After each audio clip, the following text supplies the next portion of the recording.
Welcome back to Down to Earth. I'm Melissa. And I'm Caleb. And we're really thrilled to have you guys joining us today as we spend another half hour hearing more exciting stories from Uncle Marty. And I know today you are specifically going to talk a little bit about divine appointments. So I'm really excited to hear what you have to share with us today. Well, thank you. It's a pleasure to be here with both of you as well. Divine appointments is kind of something that's near to your heart just a little bit, isn't it? It is. It's something that I believe that's very key as you start ministry and just living a kingdom life. But you were saying something, I think, as well, Caleb, that you had some divine appointments happen this last week. Yeah. So just in my private time with God, I'd kind of gone back and found some of my old journals and was going down memory lane with God, so to speak, and just flipping through, and I'd found an old journal that was actually from high school that I'd put a few entries in, and was flipping through there and had found an entry about a friend in high school and how we'd kind of been supporting each other through some circumstances and praying for each other. And I was like, man, I haven't talked to him in a long time. I should reach out and just say hi, because we graduated high school almost 10 years ago. I haven't talked to him for probably at least 8 of those. So it's been a long time since I've heard from him. And you were keeping journals way back then? Yeah. That's awesome. So they weren't very consistent. I was going to say, my journaling is they were very sporadic. It's like 3 entries in this journal, Yeah. and go to this journal, and there's like 5 different years scattered in multiple. Yeah. Cool. Yeah, this journal spans several years, but but anyway, so I was like, I should write him. I was like, I'm not going to say anything about what we were praying about because it's been a long time. I don't want to bring anything up And so I went to Facebook and opened the messenger, and as soon as I got into the messenger, there was our conversation from a long time ago, like right after we'd graduated. Wow. And it had been about this thing that we were praying about, and I was like, oh, okay, twice in kind of one day here. It's like, maybe I should mention this. Take a cue here. Yeah. And so I just wrote him a message and was like, hey, just wanted to touch base with you, say hi, just thought about you today, and I come across you, and so wanted to say hello, and I was like, also don't want to offend you or make this awkward, but I also wanted to touch base and tell you that I'm still praying for you on that, however that's going. And so the conversation that ensued was just really refreshing, and that was his feedback too, his words. He's like, man, this has just been such an honest and refreshing conversation. He's like, I'm not offended at all. I'm really glad that you've messaged me.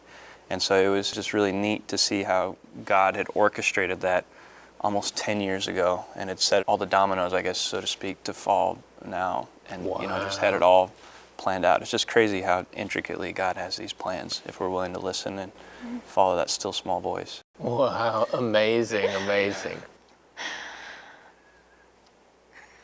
I'm waiting to hear your story. That's a really good story, Caleb. I'm really sorry. I was not trying to belittle your story at all. No, because I mean, you think about your story specifically, and it's like there's so many details. Because you had your journal, you had, just like you said, it was just so intricate. Open up Facebook, and that's still there 10 years later. It's like, man, wow, God's wanting you to see this. Or even that we even messaged about that in that the medium, I guess, that you would say that I used to contact him again. Like I would open that up, and that conversation would be right there. Because you could have texted him, you could have called him. Yeah, exactly. Wow. Well, something kind of in the same vein before I get into story time. This week as well, it's just been a week for divine appointments, hasn't it? It has been. It's weird because I walked down my driveway, and all of a sudden this teenager comes by whipping along in his motorcycle. And I just heard this still small voice greet him, so I just waved. He whips back around and he says hello, and we talk a couple minutes, and he goes. So then How old was he? I don't know, probably 17, 18 years old, I would say. And so he goes down to the end of the road, he comes back, and he comes this time whipping even faster by, and he looks at me, so I wave a second time, and then he turns back around and now flies clear down my driveway, clear to my house, whips back. Revving the engine does this like screech around, comes up to where I am. He turns off his motorcycle, looks me in the face, and asks me, are you a believer? I said, yeah. And he says, are you a Christian? I said, yeah. And I'm kind of like taken back. So we started talking. I says, I am a Christian. In fact, it's my passion really to follow Christ day to day, to be a disciple of his and challenge others. He says, I don't know why, I just felt that I needed to stop and talk to you about this. He says, I've been really struggling with my walk with God. And he says, everything I've wanted to do, I do different. And I know what's right, I believe, at least a little bit what I should do, but it's so hard to be a follower of Jesus. Do you have any counsel how I can really be a real disciple of Jesus? Well, that's not questions you expect from a young 17-year-old. Well, okay, maybe I can't speak. I was never a young 17-year-old ripping guy. around on his bike, you think he's carefree, and Yeah, that's a very was deep my question. that was just kind of blew me away. I said, God accepts us because he says, I'm not going to go to heaven because I'm not good enough. And I says, that's the real beauty of Christ, because we don't get there of how good we are. We get there because of what Jesus has done for us, and we just need to trust in him. And yes, he asks us to live a walk with him, but we will always have those falls. But I think what you might need, my brother, is to ask the Holy Spirit into your life, and ask the Holy Spirit to bring his transforming power, his peace, his joy, his long-suffering into your life. He says, that's what I needed to hear. Thank you so much. He turns on his engine, and as abruptly as he came, as abruptly as he left, it was like, What just happened? what just happened here? Wow. But it was like, wow, God, you're a powerful God. How did he know to stop here to ask me just from a smile and a wave? Yeah. And I was just like, wow, God, you're an amazing God. Also neat to think about that maybe we should think more about what other people are going through, because, just whipping by on his bike, you wouldn't think that he's questioning or thinking about any of that stuff. Yeah, it was the last thing I would have ever imagined, a guy supposed to kind of go slow in our neighborhood, and he's whipping his motorcycle 60 miles an hour through the neighborhood. Yeah. Screeching. That's cool. Well, tell us a little bit about the story you have for us today, Uncle Marty. Okay, well, also divine appointments, how God works, and Can I stop you just a second? No, please. As several episodes ago, we talked about 4 key things that you look for when you come to a new place. But a while ago, we talked about these 4 core things: looking for people where God is already working, looking for people of influence, looking for, can I remember them now? There's 4 of them. yeah, who love their land and people, who are people of influence, who are already living to the light they have, And where God is already and working. where God is already working with them. Do you see, as you've studied the Bible and as you've worked, have you seen any core things that would help us as far as these divine appointments go, and recognizing divine appointments, or things that you've noticed about just how God uses divine appointments? Well, yeah, I just see that God comes in, and if you are open and willing to feel his proddings, and to listen to him, he will lead us to much more divine appointments. And I think if we're always getting up and asking, Lord, how can I be your disciple? We get up in the morning and say, lead me to meet the people you want me to meet. Give me the courage to speak to the people that I'm supposed to speak with. For example, I traveled one time to a certain country, a kind of a closed country, just for work purpose, not directly to do with my bigger ministry. And I went into a restaurant, and there was an older man and a young man in the restaurant, and they kept looking at me. And I kept feeling I needed to get up and go talk with those people. And they looked just like really clean, good people. And it was almost like they were expecting me to come speak to them, but I was too bashful, too timid, and I never did it. And to this day, I feel that God said, Marty, you really didn't obey me then, and you should have. I had set something up. I have no idea, but I've always felt that I didn't step out of my comfort zone, go and say, hello, my name's whatever. I would like to meet you. Well, it's interesting you tell that story, because that's part of the reason I asked the question. Because when I was back in college, I actually worked in a campus ministries department, and we were on retreat one year, and just to kind of get the team together before the school year started. And we went walking through this little town where we were doing our retreat, and we walked into a candy shop. And there was this older gentleman that I got to talking to in the candy shop, and he sold me some candy that I was taking back to my sister. And we just got into this conversation. He's like, I really have questions about God, and I really want to talk to somebody about it. And I got his phone number, and being a girl, I'm not very good with especially with the culture I grew up in. Girls don't usually do a lot of that interaction with guys. And so I passed off the number to a couple of guys that I knew and asked them if they would touch base with him. Well, they never did. And I found his phone number probably 3 to 6 months later, and I was like, nobody actually got through with this guy, and it was gnawing at my brain, and I called the local church, and I tried to get the local church to get in with him, and I kept hearing this like almost small voice being like, just go ahead and call the guy, and I was like, no, I'm too shy, I can't call this guy. I never called him. I have no idea where that paper is anymore. I don't even know if anybody finally got in contact with him, but it's one of those things that felt like a divine appointment at the time, something that I should have followed through with and I never did, but is always back in the back of my mind, so that when I'm in moments where I hear that still small voice and I start to say no, there's that story that always pops back and it's like, okay, God, I missed it once. I can't miss it this time. We've all had those moments we should have followed up with, but I'll tell you today a story of where I did follow up, because I'm a shy person by nature, and it pushes me to go do these type of things. Whether it's the person sitting beside me, I do quite a bit of air travel, and instead of talking to the person beside me, I like to pull a hoodie over my head, put on earphones, put on head masks so I don't have to talk to anyone. That's just by nature me.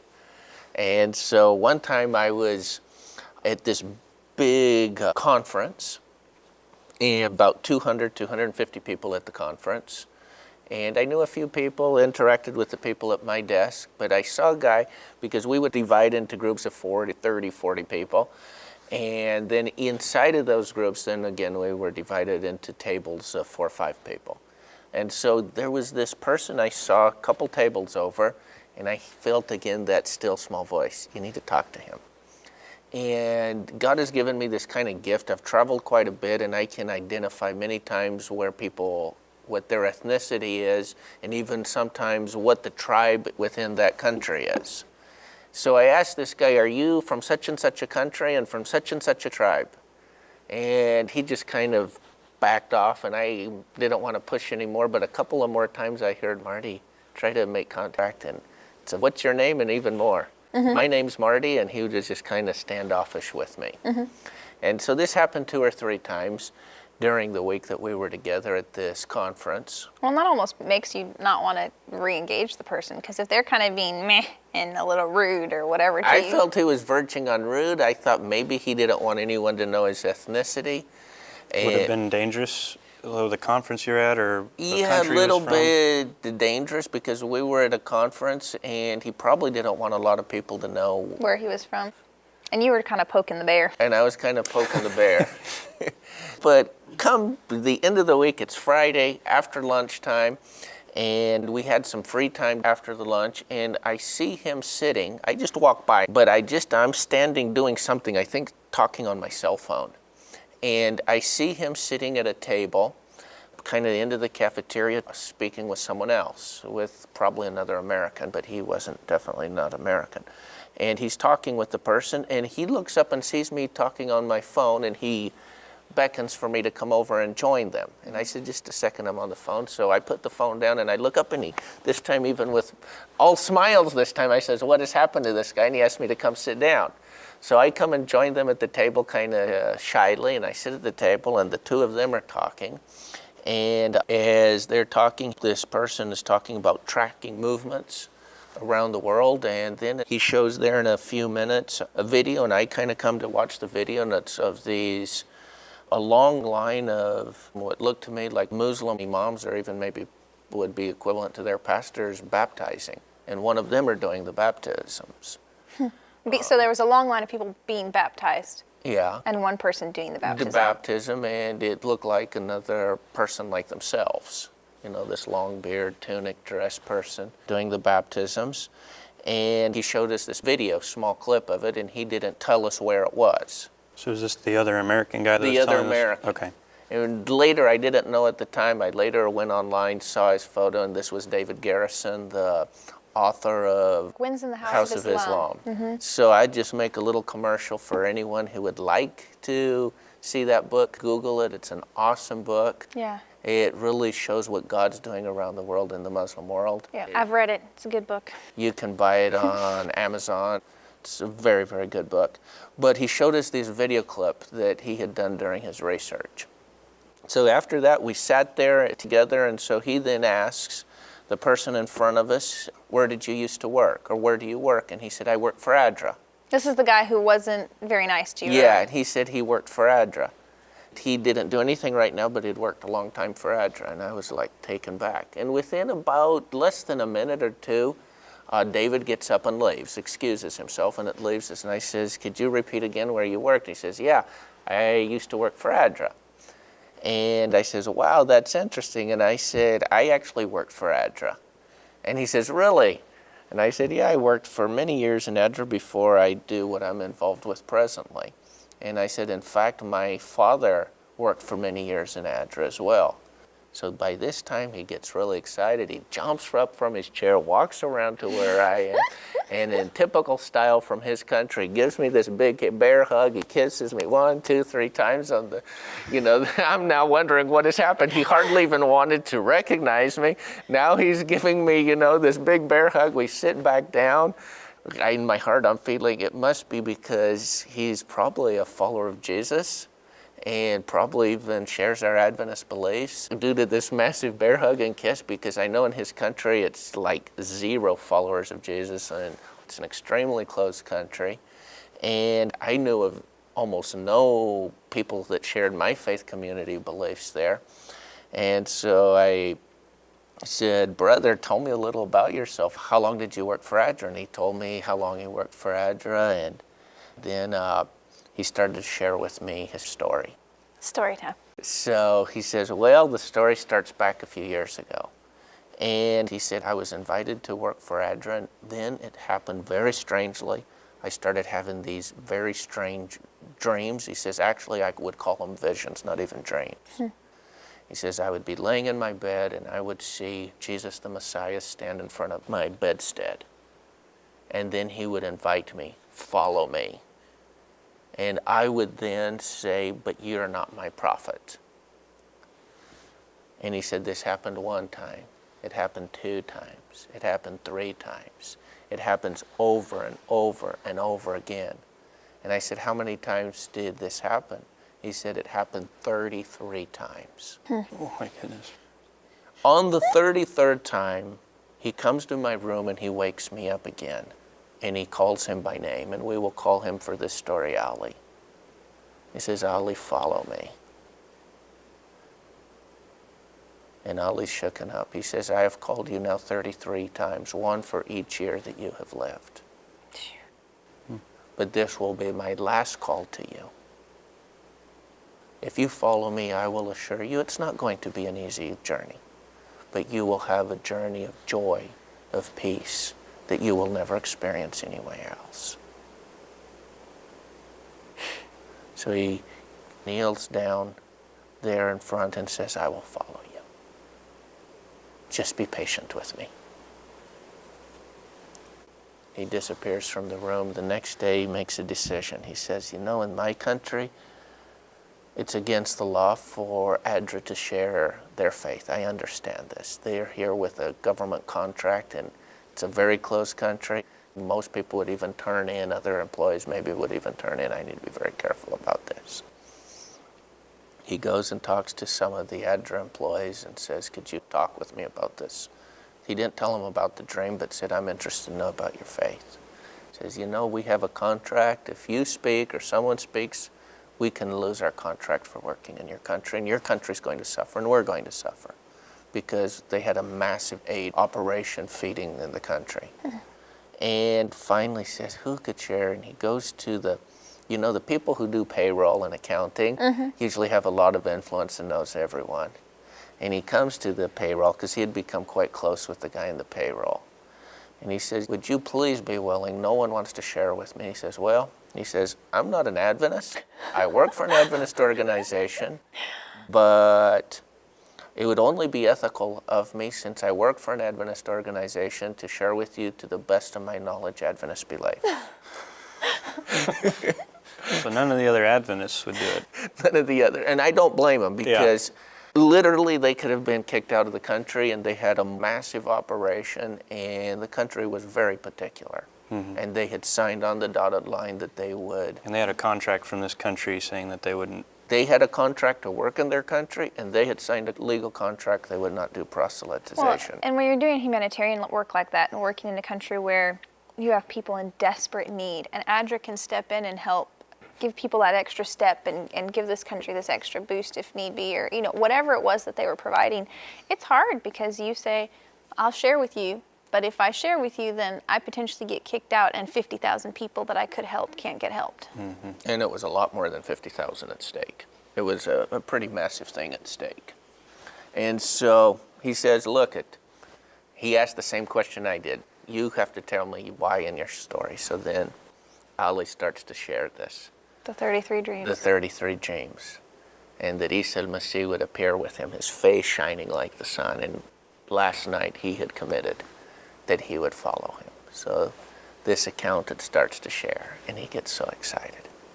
And he becomes himself a follower of Jesus. That accountant sits there and prays with him while Ali invites Jesus into his heart.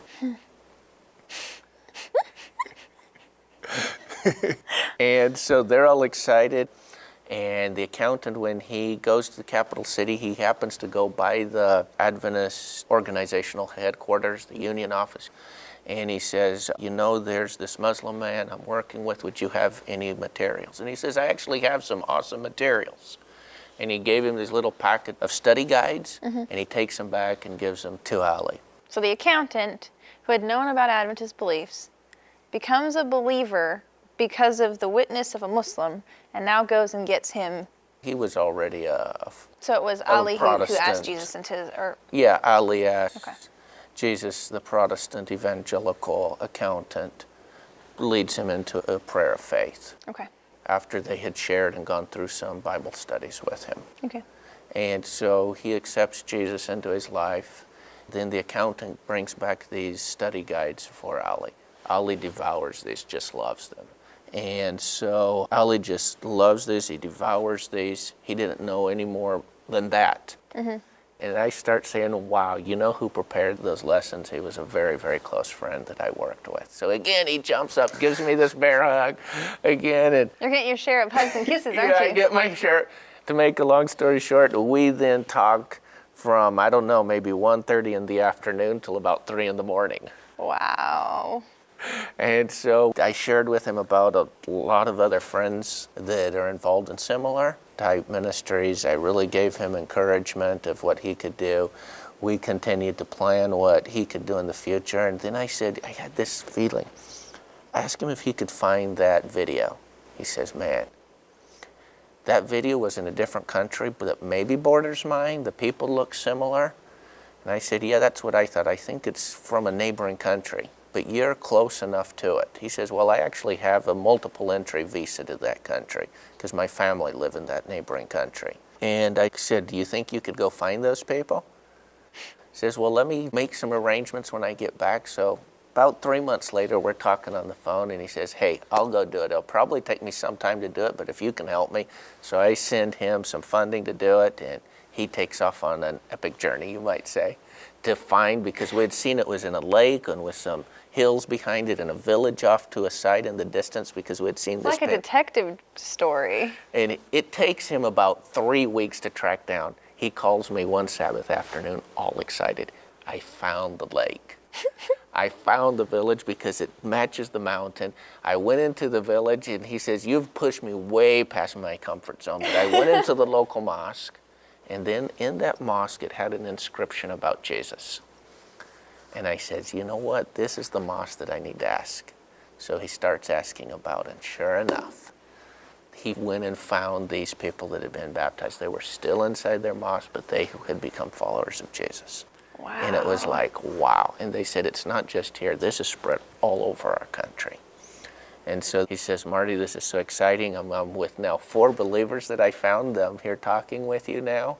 And can't believe that I came to track them down. They're so excited about it that I tracked them for 3 weeks to find them.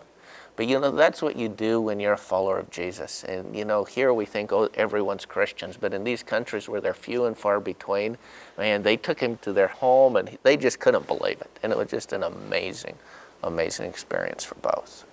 Well, it's amazing to hear how God takes an unlikely meetings, Yeah. kind of forces you two to meet each other, And then ends up leading you on a journey that you never would have thought of, to find a group of people who are wondering, are there other people out there like us? Do we have community that we can connect with? I'm sure they had connections with whoever had brought them to faith, but sometimes it gets lonely when you're on a journey like that by yourself. And so to have somebody come and say, I've been looking for you because I know you're out there and I want to bring you encouragement, or I want to see how we can encourage each other. That just, I mean, that warms your heart. It does, man. I could hardly sleep that night when Ali called me. It's like, wow, it's just amazing. Well, I think maybe one of the biggest things that we can do as we close out this episode is pray for Ali, because, I mean, what's he doing now?